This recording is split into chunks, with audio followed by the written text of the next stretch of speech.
তো নমস্কাৰ জনাইছোঁ সকলোলৈকে। কি খবৰ আপোনালোকৰ? আশা কৰোঁ আপোনালোকে ভালে আছে আৰু ময়ো ভালে আছোঁ। আজিৰ ভিডিঅ'টো মেচিনটোৰ পৰাই আৰম্ভ কৰিছোঁ। ইয়াৰ আগতে এটা মেচিনৰ পৰাই মই ভিডিঅ' কৰিছিলোঁ যে মেচিনটো ক'ত কেনেকৈ তেল দিলে মেচিনটো চিলাবলৈ ভাল হয় বা মেচিনটো কেনেকৈ চিলাব লাগে।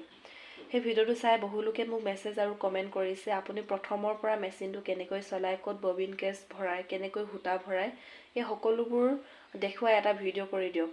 মানে বহুলোকে মেছেজ কৰিছে যে আমি একেবাৰে মেচিনটো চলাব নাজানো, আপুনি ইমান ধুনীয়াকৈ ভিডিঅ'টো বুজাই দিছে। আশা কৰোঁ প্ৰথমৰ পৰা শেষলৈকে আমাক মেচিনটো কেনেকৈ চলায় ইয়াৰ এটা ভিডিঅ' দিব।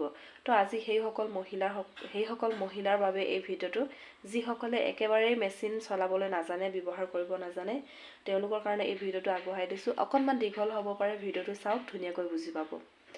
প্ৰথমে সকলোকে ধন্যবাদ জনাইছোঁ। মোৰ পল্লৱী আছামিজ ব্লগ এই ইউটিউব চেনেলটি প্ৰায় 1000 ছাবস্ক্ৰাইবাৰ কমপ্লিট হৈছে। এটা ইউটিউব চেনেল খোলাৰ পিছত এইটো এটা সকলোৰে সপোন থাকে, 1000 ছাবস্ক্ৰাইবাৰ হওক, তাৰপিছত আৰু এনেকৈ 1000কৈ আগবাঢ়ি যাওক। সকলোলৈকে ধন্যবাদ জনাইছোঁ আৰু আজি ভিডিঅ'টো আৰম্ভ কৰিছোঁ। চাওক, মেচিন এটা চলাবলৈ হ'লে প্ৰথমে আমি মেচিনটোত তেল দি ল'ব লাগিব। ক'ত কেনেকৈ তেল দিব লাগে ইয়াৰ মই ধুনীয়াকৈ ভিডিঅ' বনাই দিছোঁ। ইয়াৰ আগৰ ভিডিঅ' আপোনালোকে চাব পাৰে বা মই ডেছক্ৰিপশ্যন বক্সত মই লিংকটো দি দিম, তাতো আপোনালোকে চাই ল'ব। মাতবিলাক অকণমান স্পষ্ট নহ'ব পাৰে, চৰ্দি হৈ আছে, সেইটোত আৰু বিশেষ একো মানে নক'ব আৰু, জমনি টাইপত অলপ চৰ্দি হৈ আছে, সেইকাৰণে মাতটো ইমান স্পষ্ট হোৱা নাই। তথাপিও মই আপোনালোকৰ কাৰণে ভিডিঅ' দিবলৈ চেষ্টা কৰিছোঁ। প্ৰথমতে যিসকল মহিলাই মেচিনটো চলাব তেওঁলোকে কোনো সূতা নলগাব, মানে সূতা গুলি কোনো ইয়াত লগাই নল'ব। এনেই মেচিনটো ফ্ৰীকৈ শিকিব, নহ'লে বেজি ভাগিব পাৰে বা আপোনালোকৰ অকণমান শিকাত খেলি মেলি হ'ব। গতিকে মেচিনটো ফ্ৰী কৰি ল'ব, তেল দি ল'ব। প্ৰথমতে এই সোঁ হাতখনে ল'ব, সোঁ হাতখন এইফালে, এইটো এনেকৈ তললৈ আনিব। ইয়াক তললৈ আনিলে ভৰিৰ দুটা থ'বৰ কাৰণে আমাক যোনটো অংশ মেচিনে দিছে তাত ভৰিকেইটা ধুনীয়াকৈ ৰাখি ল'ব। মই মোৰ ভিডিঅ' মানে মোক মানুহ এজন বা কোনো মানুহ নাই মোক কেমেৰা কৰি মোক গোটেই মেচিনটো দেখুৱাই দিব। এডাল ষ্টেণ্ড আছে, ষ্টেণ্ডৰ সহায়তে মই মোবাইলটো ৰাখি ৰৈছোঁ আৰু আপোনালোকৰ কাৰণে ভিডিঅ' আগবঢ়াইছোঁ। সেইটোৰ কাৰণে মানে এনেকৈ দিবলগীয়া হৈছে। আপোনালোকক মই মুখেৰে কৈ দিছোঁ, ধুনীয়াকৈ বুজি পাব।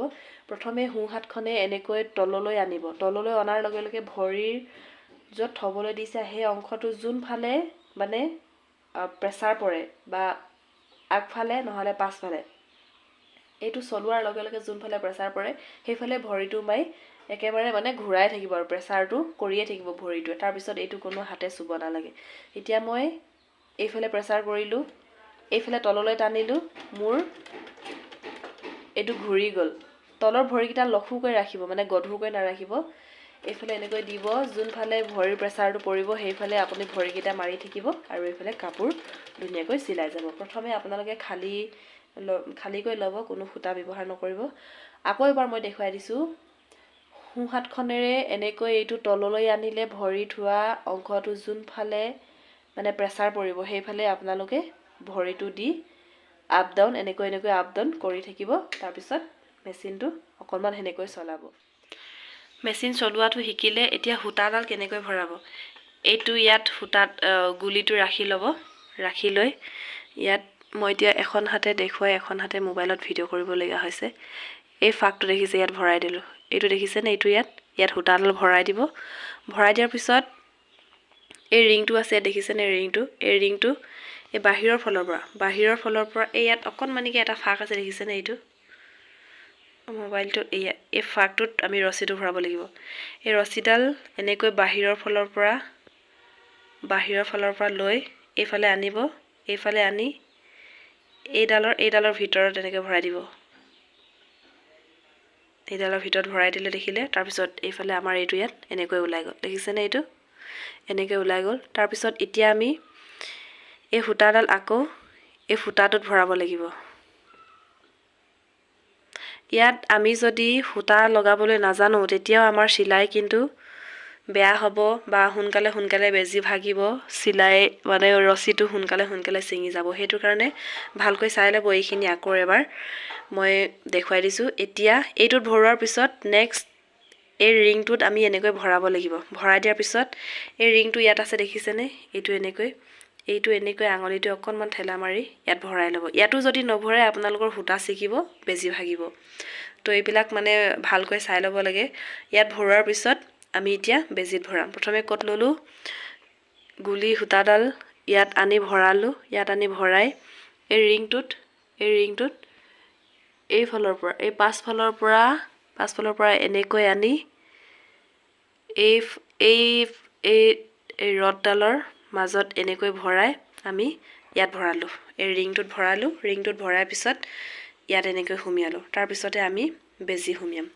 এতিয়া আমি ববিন কেছটো কেনেকৈ লগাম, এইটো যদি আপোনালোকক দেখুৱাবলগীয়া হয়, ইয়াৰ প্লেটটো খুলি ল'ব, হাতখন তলফালৰ পৰা ভৰাই। ববিনটো আপুনি ডাইৰেক্ট এনেকৈ টানি আনিব নোৱাৰে। ইয়াত এচিটা এনেকৈ আছে দেখিছেনে, এই চিটা এনেকৈ দাঙি ইয়াক সহজে টানি লৈ আহিব পাৰে। এয়াই হৈছে। এতিয়া মই ববিন কেছটো ভৰাই ল'ম। ববিন ইয়াৰ সূতাটো অকণমান এনেকৈ উলিয়াই ল'ম। উলিয়াই লোৱাৰ পিছত ইয়াত এনেকৈ আমি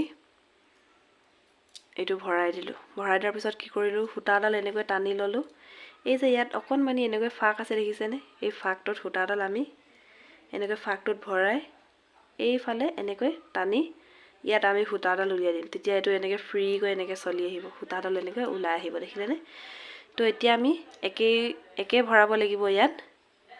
এইটো এনেকৈ দাঙি ল'ব লাগিব, এইটো দেখিছে, ইয়াত দাঙি ল'ব লাগিব।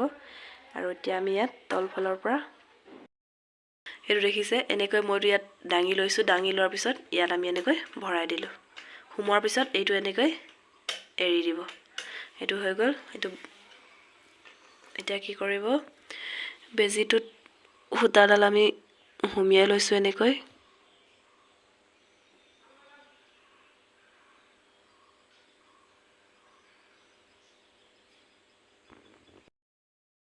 সূতাডাল সুমিওৱা হৈ গ'ল আৰু এতিয়া এইখন বন্ধ কৰি দিলোঁ। এতিয়া তলৰ সূতাডাল আমি কেনেকৈ উলিয়াম, এইটো মই যদি আপোনালোকক দেখুৱাওঁ, তলৰ সূতাডাল কেনেকৈ উলিয়াম।